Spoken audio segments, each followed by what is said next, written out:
Justin Aerni. Welcome to my studio. And today, I just want to take a couple minutes to answer a couple, interview questions from you fans.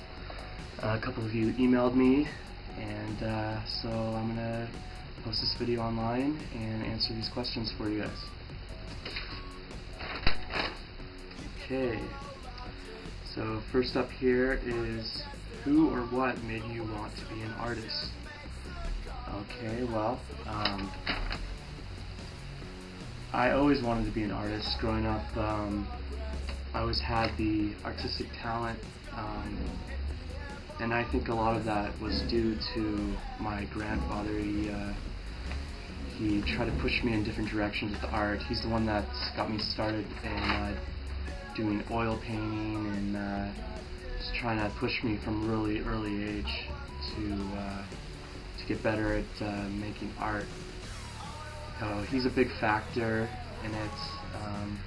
I just feel like everything in my life was leading up to it, and I have a lot to say with my art, so it's a way for me to express my emotions and what I feel like I need to say. So I really wouldn't do anything else. I couldn't do anything else other than be an artist.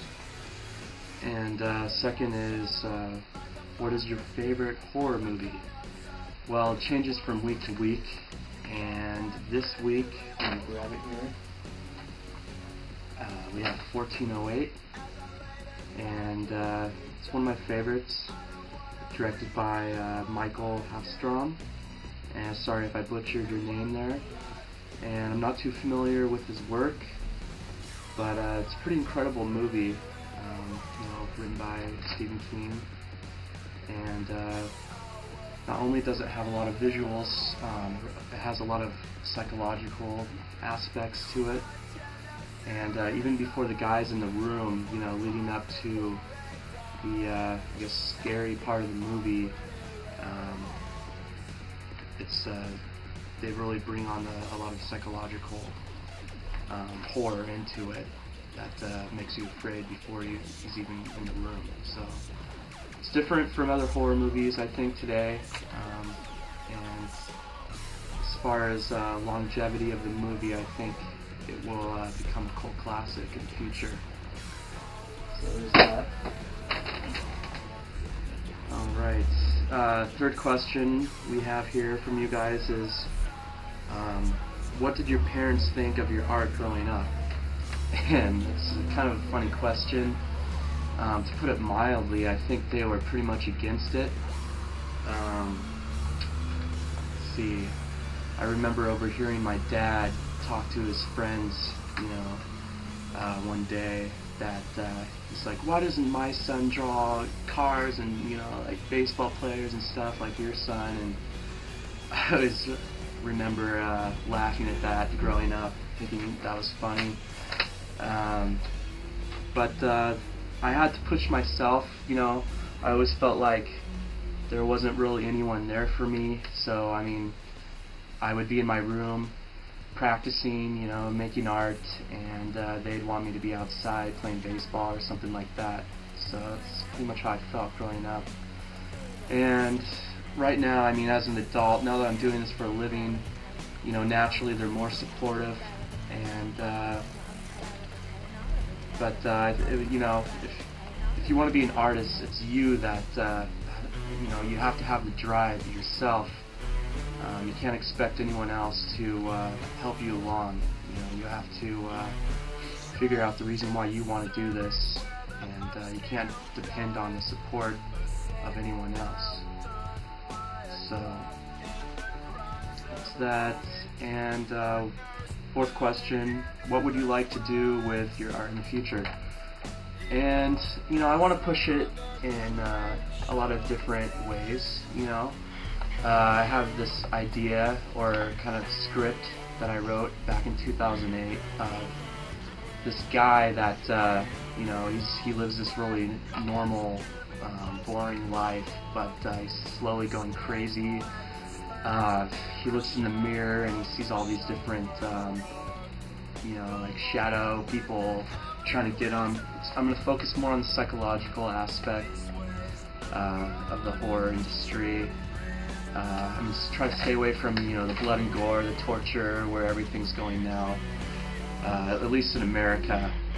And I think that my film, even though it'll probably have a low budget, it will have a cult following, because I feel like I have a very different outlook on what horror movies should be, and I think artistically a lot of people will want to connect with that, just like with my art. So that's my idea for a movie, where I want to push that. Of course I want to do another graphic novel, at least another one. I have a couple of ideas floating around for that. This time I want to make a full color version of that. Here's my first graphic novel called Dead Businessmen, published by Crossing Chaos. This was back in 2009, and it's a little over 60 pages here. Really awesome stuff. It's got really good reviews, and you can buy that online. And I just want to show you something else. Here's something I just did, and it's called Friends of Mine. It's published by me. I make it myself. I sign it on the back here, and it's just friends of mine, basically. Little creatures that I drew.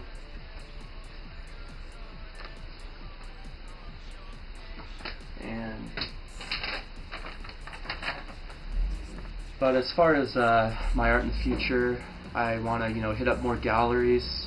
I want to get more well known in that circuit, and just keep on getting better and better at making art. So let's see.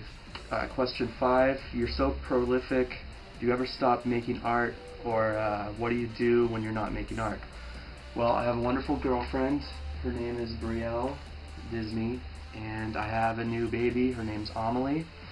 So when I'm not making art, I'm pretty much spending all my time with them. And we got this taken at the Voodoo Donut, the one on the Food Channel in Portland.